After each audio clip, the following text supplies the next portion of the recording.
با مقصد بلند برداشتن معرفت ذهنی ساکنان، آگاهی پیدا نمودن نسل نورس از تاریخ و فرهنگ ملت تمدن آفر تاجیک، سال 2022 از جانب اساسگزار صلح و وحدت ملی، پیشوای ملت، پرزیدنت جمهوری تاجیکستان محترم امامعلی رحمان کتاب ماندگار و پرارزش علامه باباجان غفورов به هر یک ساکن مملکت همچون تحفه تقدیم کرده شد.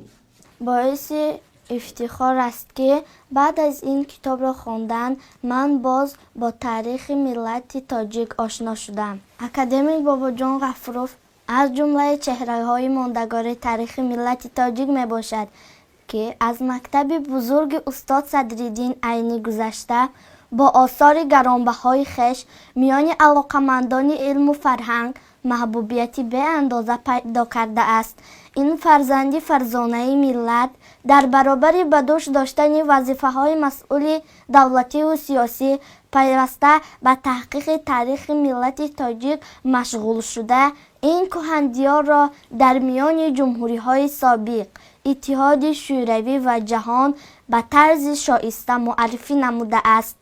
بعد از دسترس گردیدن این تحفه راهبر دولت در ناحیه وخش ولایت ختلان، عائله‌ها با جمع پیوندان به مطالعه این اثر تاریخی پرداختند. با گفته سابقه‌دار ساحه معارف ناحیه زیبونیسا نادیرова همروزه همراه نبیرگان به خواندن این کتاب پرارزش مشغول گردیده، الکای کودکان این اثر تاریخی را پورا از بر نمودند. مینتداری خود را پیش از همه به اساسگزار صلح و وحدت ملی، پیشوای معظم ملت، پرزیدنت کشورمان محترم امامعلی رحمان میرسانم که برای تمام قشر جامعه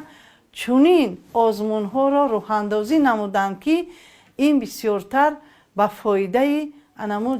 نورسان و جوانان و به فایده تمام قشر جامعه است. به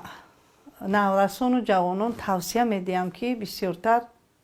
رو به کتاب و کتابخوانی بیارن، بسیارتر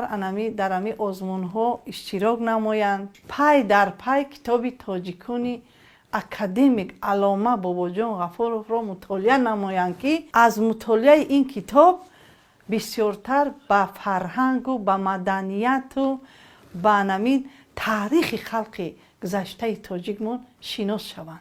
مورد به ذکر است که با مقصد ارجگذاری به تاریخ پرافتخار ملت تاجیک، تحکیم حافظه تاریخی نسل نورس و جوان تحت سرپرستی پیشوای معظم ملت محترم امامعلی رحمان به افتخار 115 سالگی قهرمان خلق تاجیک اکادمیک باباجان غفورov آزمون جمهوری تاجیکان آینه تاریخ ملت در سال 2023 برگزار خواهد شد. در همین زمینه هر یک شخص خودآگاه و خویشتنشناس ملت باز هم رو به مطالعه کتاب‌های بدیعی و تاریخی آورده سطح دانش و ملکه ذهنی خود را بلند می‌بردارند تا در چنین آزمون‌ها شرکت ورزیده جای‌های نمایان را سزاوار گردند. بخشیده با 115 سالگی اکادمیک باباجان غفورov با تشبث اساسگزار صلح و وحدت ملی پیشوای ملت محترم امامعلی رحمان که این آزمون را برای ما جوانان راه اندازی نمودند، میخواهم در این آزمون اشتراک کنم و سزاوار جای نمایان گردم و این چنین برای اشتراک در این آزمون ما تیاری‌های جدی دیده ایستاده ایم. به خاطر هرچی بیشتر جلب نمودن ساکنان به کتابخوانی و کتاب دوستی، تشویق و ترغیب مطالعه این کتاب گرانبها،